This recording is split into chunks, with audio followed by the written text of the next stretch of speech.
Ya, Assalamualaikum warahmatullahi wabarakatuh. Selamat pagi. Perkenalkan saya Ika Agustina, SSI MFAM, dosen pengampu mata kuliah Kimia Farmasi 1, di Diploma 3 Farmasi, Sekolah Tinggi Ilmu Kesehatan, KIFA. Saya akan menjelaskan deskripsi mata kuliah di Kimia Farmasi 1 dengan kode mata kuliah di F311. Jumlah SKS-nya sebanyak 2 yang diampu pada semester ketiga program studi D3 Farmasi. Kita ada tim dosen, di sini ada 3 orang. Yang pertama saya sebagai ketua tim dosen, selanjutnya ada Ibu Apoteker Indria Stuti Handayani, SSI MFAM, dan juga ada Ibu Apoteker Dr. Anda Harpolia Kartika MFAM. Deskripsi mata kuliahnya, mata kuliah Kimia Farmasi 1 mempelajari teknik sampling serta identifikasi obat secara kuantitatif menggunakan metode volumetrik dan juga spektrofotometri.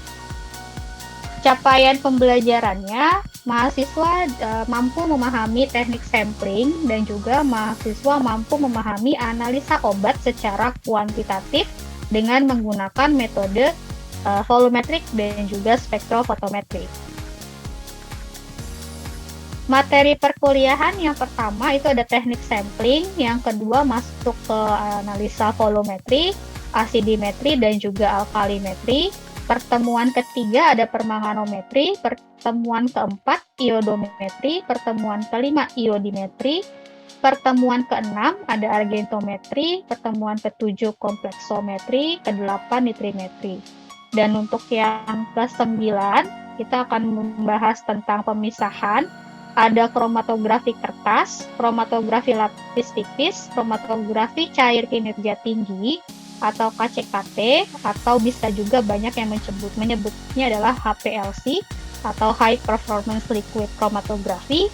Yang ke-12 ada kromatografi gas, yang ke-13 analisa kualitatif dengan metode spektrofotometri, dan ke-14 analisa kuantitatif dengan metode spektrofotometri. Ya, sistem pembelajaran yang pertama perkuliahan dilaksanakan secara sinkronus dan juga asinkronus. Yang kedua kita masih secara daring melalui video conference, terus ada video sharing dan juga ada e-learning. Yang ketiga ada kuis. Kuis ini akan dilaksanakan setiap akhir perkuliahan dan ada tugas berupa studi kasus. Tugasnya ini akan kita berikan di e-learning, ya.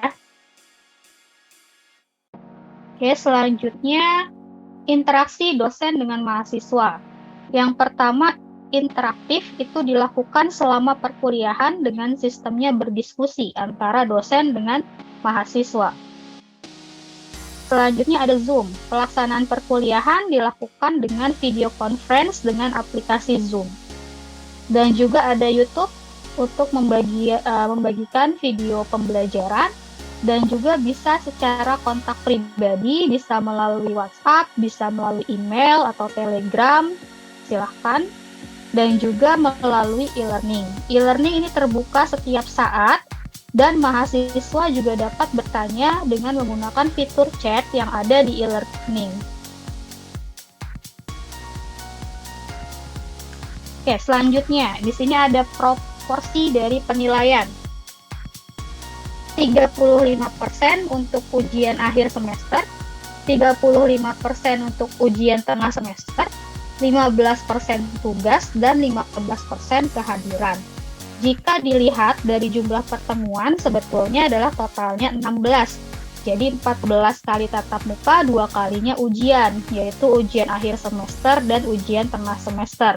Ujian tengah semester itu dilaksanakan di pertemuan ke-8, dan ujian akhir semester itu di pertemuan ke-16. Oke, sekian paparan tentang deskripsi mata kuliah Kimia Farmasi 1. Terima kasih atas perhatiannya. Selamat pagi. Assalamualaikum warahmatullahi wabarakatuh.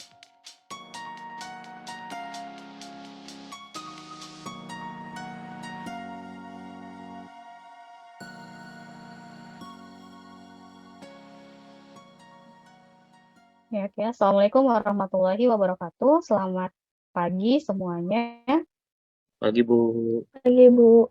Ya, hari ini kita materinya di Kimia Farmasi 1, pertemuan kedua tentang teknik sampling. Oke, jadi ini ada beberapa rencana perkuliahan. Yang pertama di teknik sampling, terus ada peralatan volumetrik, analisa volumetrik, yang pertama tentang asam basa, kemudian redox, pengendapan, senyawa ion kompleks, diazotasi, dan yang terakhir, materi analisa spektrofotometri dan kromatografi. Oke, kita masuk ke materinya. Pengertian teknik sampling. Teknik sampling merupakan prosedur sampling yang dalam pengumpulan sampel itu harus representatif. Artinya, dia dianggap benar-benar homogen sehingga terpenuhi aspek kimia analitik. Ini adalah pengertian dari teknik sampling. Syaratnya bagaimana untuk melakukan sampling yang baik? Yang pertama adalah dari sisi akurasi. Akurasi itu apa? Akurasi adalah menunjukkan kedekatan dengan nilai sebenarnya. Lalu ada presisi, menunjukkan keterulangan yang baik, dan juga harus representatif. Kalau representatif berarti mewakili populasi. Ya, jadi ini adalah syarat-syarat dari pengambilan sampel yang baik. Pengertiannya apa antara presisi dan juga akurasi? Di sini ada papan biduk ya. Jadi yang gambar pertama di sini kalau dilihat titiknya berkumpul pada satu garis ya, di sini presisinya baik, akurasinya tidak baik. Karena nilai yang sebenarnya itu dianggap adalah nilai yang paling tengah di sini.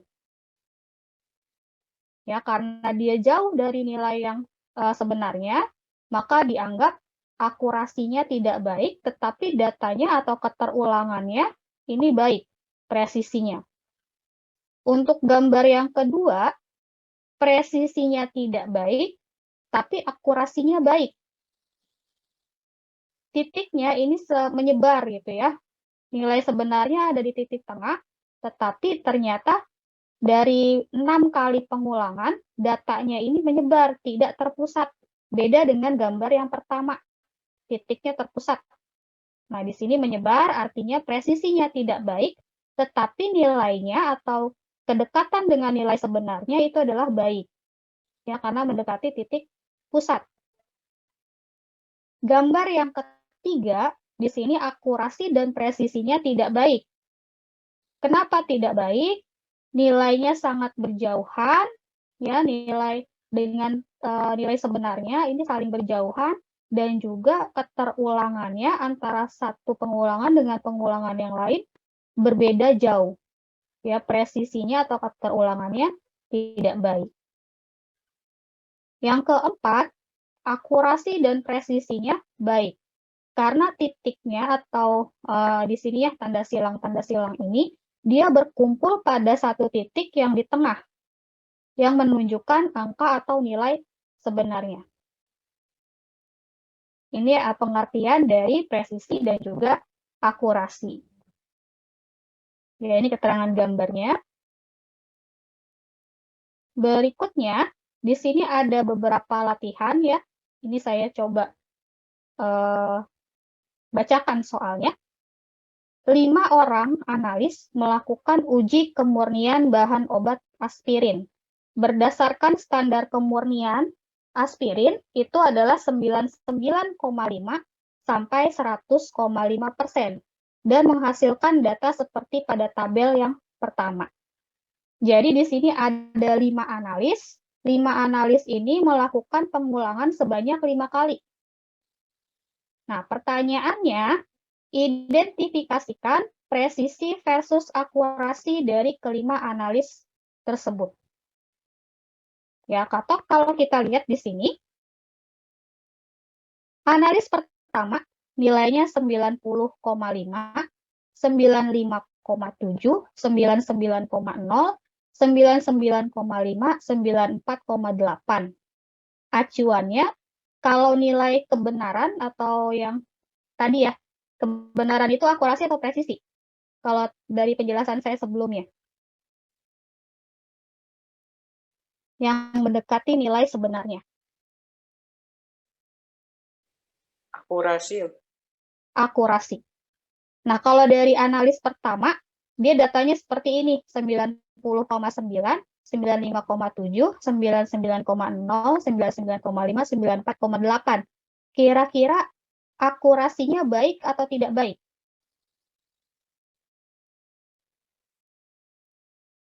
Kalau dari data analis pertama. Nilai sebenarnya yang mana? Berdasarkan standar kemurnian. Ya, berarti standarnya itu kan 99,5 sampai 100,5. Nah, kita coba analisa nih dari data analis pertama. Kira-kira gimana akurasinya? Untuk pengulangan pertama, 90,9. Akurasinya baik atau tidak baik? Tidak baik. Tidak baik. Kenapa tidak baik? Karena kan standarnya 99,5 sampai 100,5. Itu Jadi 90,9 nggak masuk berarti, standarnya. Oke. Berarti pengulangan pertama untuk data analis yang pertama di sini tidak masuk standar di 99,5 sampai 100,5. Ya, jadi analis pertama, data pertama jauh gitu ya akurasinya. Kalau kita lihat di tabel di gambar yang ada papan ya seperti ini, berarti nilainya jauh dari yang tengah untuk yang data pertama. Data kedua gimana? Data kedua baik. Masa baik? Akurasinya? Enggak ya, Bu? Enggak. Nah, ya karena nilainya kan 95,7. Masih di bawah standar. Ya, jadi akurasi untuk pengulangan kedua pada analis pertama tidak baik. Terus yang poin ketiga 99,0. Tidak baik, Bu. Tidak baik. Akurasinya berarti tidak baik. Yang nomor 4 akurasinya Baik. baik. Yang kelima akurasinya Tidak baik. tidak baik. Oke, ini dari sisi akurasi kita bicaranya. Nah, sekarang setelah akurasinya kita analisis, baru kita bisa analisis presisinya. Presisinya itu keterulangannya bagaimana? Kalau dilihat datanya, antara data pertama, data kedua, data ketiga, dan seterusnya, saling berdekatan nilainya atau saling berjauhan?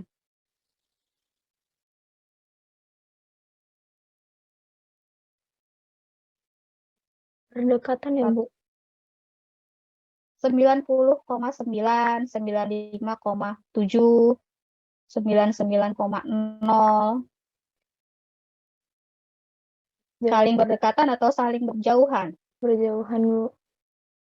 Berjauhan ya datanya ya. Kalau kita analisis, kalau seperti titrasi gitu ya. Titrasi kan beda 0,5 aja itu sudah kadarnya itu melenceng jauh ya kalau kita melakukan titrasi. Nah, ini sama. Ini kan analisis kemurnian, tidak jauh dari titrasi. Oke, jadi di sini data untuk analis pertama, kesimpulannya gimana? Akurasinya baik atau tidak baik? Tidak baik. Akurasi tidak baik, presisinya? Presisinya gimana? Kalau nilainya saling berjauhan, datanya menyebar. Berarti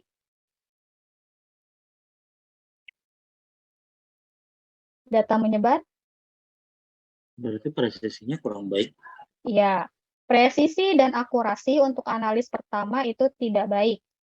Kurang baik karena akurasinya dengan nilai kedekatan dengan nilai sebenarnya itu tidak masuk semua, hanya ada satu ya yang masuk datanya yang di pengulangan keempat. Sedangkan untuk presisinya, ini datanya saling terpencar jauh antara satu data dengan yang lain. Jadi data yang menyebar seperti ini. Ya, kalau dianalogikan, dilihat di gambar yang seperti papan ini ya, papan dart gitu ya. Nah, ini gambar yang ketiga. Akurasi dan presisinya tidak baik untuk analis pertama. Nah, analis kedua, kita lihat yang pertama 99,4. akurasinya gimana? Baik atau tidak? Tidak baik. Tidak. Tidak ya, karena dia masih di luar standar atau di bawah standar. Nah, sekarang pengulangan kedua untuk analis kedua, nilainya 100. Baik. Baik ya, masih masuk standar. Terus 100,3. Baik. Baik, masih masuk standar. 99,6. Baik. Baik, 100,6. Tidak, Bu. Tidak?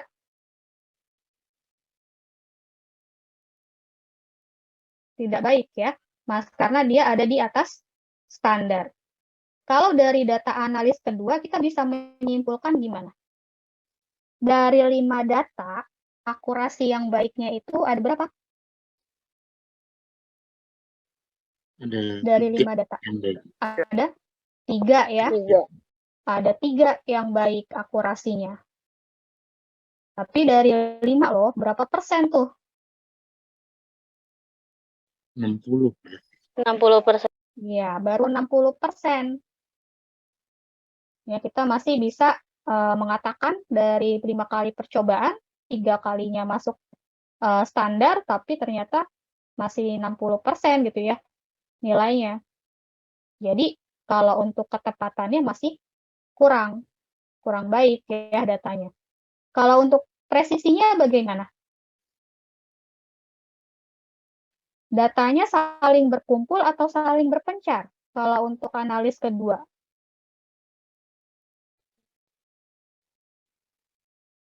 Berkumpul. Ya, datanya kita harus rata-ratakan dulu semuanya. Baru kita lihat simpangannya berapa. Gitu, ya. 99,4 ditambah 100 ditambah 100,3 tambah 99,6 ditambah 100,6. Kita rata-ratakan nilainya, terus kita baru analisa lagi bagaimana kedekatannya. Kalau misalnya antara perbedaan dengan rata-ratanya masih di bawah 5%, itu masih dianggap presisinya baik. Ya, jadi harus dihitung dulu. Sama seperti titrasi kan ya, ada rentang kan, makanya kalau kita titrasi, kadar itu kemurniannya itu selalu ada rentangnya di standar. Gitu. Analis ketiga, kita balik ke analis ketiga.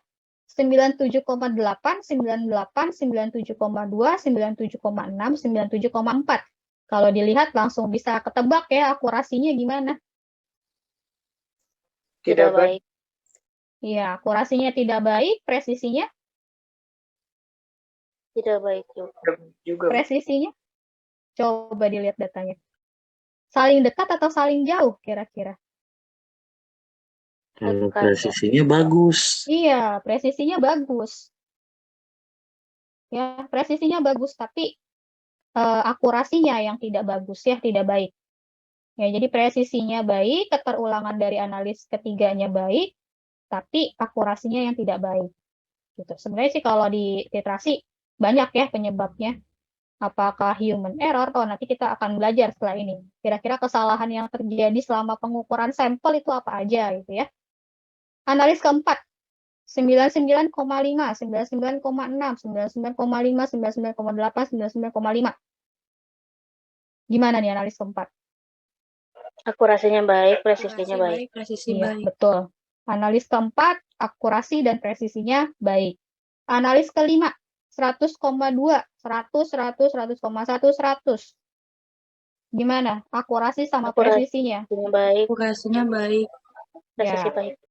Ya, baik. Analis keempat dan analis kelima berarti nggak masalah ya. Akurasi dan presisinya baik datanya. Nah, analis yang mana yang tidak perlu melakukan pengulangan, berarti analis ke 4 dan 5. Ya, jadi yang tidak perlu melakukan pengulangan adalah analis keempat dan analis kelima. Oke, sudah paham ya sampai sini ya untuk pengertian dari akurasi dan juga presisi ya. Oke, kita lanjut ke slide berikutnya. Selanjutnya ada pengelompokan sampel. Jadi ada beberapa istilah ketika kita sampling. Yang pertama adalah gross sample. Gross sample merupakan sampel yang mewakili keseluruhannya dan mungkin bervariasi dari beberapa gram atau kurang hingga beberapa kilogram disesuaikan dengan jumlah besarnya. Jadi kalau populasinya besar ya kita ambil yang besar juga. Itu gross sample. Selanjutnya yang nomor 2 ada sampel. Ukuran sampel yang cukup kecil untuk tujuan analisis yang berasal dari gross sampel yang representatif. Ya, jadi diambilnya kalau dikatakan sampel itu diambil dari gross sampel. Lalu ada sampel analisis. Ini lebih kecil lagi. Kalau sampel analisis diambil dari sampel. Ini yang akan diuji atau dianalisa. Terus ada yang namanya grab sampel. Sampel tunggal biasanya diambil secara acak dan dianggap representatif. Ini dianggap sebagai cara yang paling tidak dapat diandalkan untuk mengambil sampel suatu bahan. Karena kesannya acak gitu ya. Tidak, tadi, kalau sampel itu kan harus mewakili sifat dari populasinya. Ketika kita ambil acak, maka tidak bisa kita katakan bahwa sampel yang kita ambil itu homogen atau sama dengan sifat populasi. Gitu. Ini kelemahan dari grade sampel. Oke, ini gambarannya apa yang dimaksud dengan gross sample, sampel, dan juga aliquot atau sampel analisa. Ya, dari sini ada populasi, populasinya besar, diambil seperempatnya gitu ya, gross sampel, terus diambil lagi dengan teknik sampling yang representatif, namanya sampel, dan diambil secuplikan dari sampel yang lebih sedikit lagi untuk diuji atau dianalisa. Oke, ini pembagiannya. Ada sampel padat. Ya, jadi kalau di sini kita bisa membaginya berdasarkan bentuk ya, ada padat, ada cair, ada gas. Nah, ini kesulitan pengambilan sampel padat, variasi dalam ukuran. Ada misalnya kita mau ambil bahan mineral gitu ya, di suatu pegunungan yang dipercaya banyak mengandung bahan tambang gitu kan ya, misalnya bahan tambangnya belerang. Kan itu banyak sisinya atau banyak sudutnya. Nah, ini harus kita ambil bagian-bagian yang kita anggap mewakili dari populasinya. Ini itu akan sulit gitu ya antara satu bagian dengan bagian yang lain. Karena ada variasi dalam partikel. Nah, ini teknik pengambilan samplingnya untuk gross sampel itu 1/50 hingga 1/100. Gross sampel memiliki lebih banyak dari produk yang memiliki ukuran partikel yang lebih besar. Untuk mengambil bahan padat dengan ukuran besar, ambil sedikit bagian yang merepresentasikan dari setiap bahan. Jadi misal kita mau ambil dari sisi depan, belakang, kanan, kiri itu harus jelas, ya. Gitu. Oke, sampel cair. Nah, kalau sampel cair, kalau dia heterogen, campurannya kita harus kocok dulu. Ini kalau kita mau ambil sediaan di farmasi, terutama ya. Kalau sediaan yang kita mau sampling adalah cairan, itu harus dikocok. Kalau misalnya dia ditransfer, ada pipanya, kita ambil adalah di bagian yang pencampurannya paling kuat. Itu baru kita ambil. Kalau paling kuat berarti yang paling bawah, tekanannya kan paling besar ya yang di bawah, itu yang kita ambil. Terus ada juga sampel diam. Ya, sampel diam namanya disampling dengan cara chief sampler. Diambil cuplikan pada tingkat yang berbeda. Biasanya kita ambil bagian atas, tengah, dan bawah. Itu ada 3 bagian. Ya, secara diagonal atau secara vertikal ke bawah. Itu cara pengambilan sampel yang bahan cair. Nah, sampel gas, ini yang agak random gitu ya kalau sampel gas. Kita ambilnya biasanya pakai grab sampel, sampel acak. Nah, ini fungsinya untuk yang grab sampel adalah untuk yang bentuk gas. Gitu ya, pakainya ada contohnya di sini sampel pernapasan. Mungkin yang kemarin gitu ya kita tes COVID gitu kan. Nah, itu contohnya adalah untuk pengambilan sampel pernafasan. Dikumpulkan dengan membiarkan subjek bernapas ke dalam kantong pengumpulan. Nah, ini seseorang yang mengendarai mobil di bawah pengaruh alkohol atau pengujian kadar alkohol di dalam diri seseorang.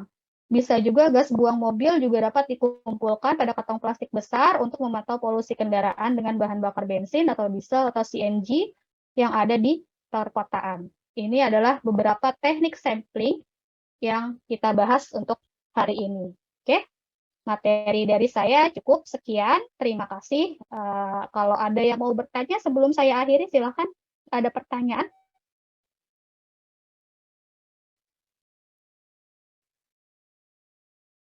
Untuk sesi teknik sampling.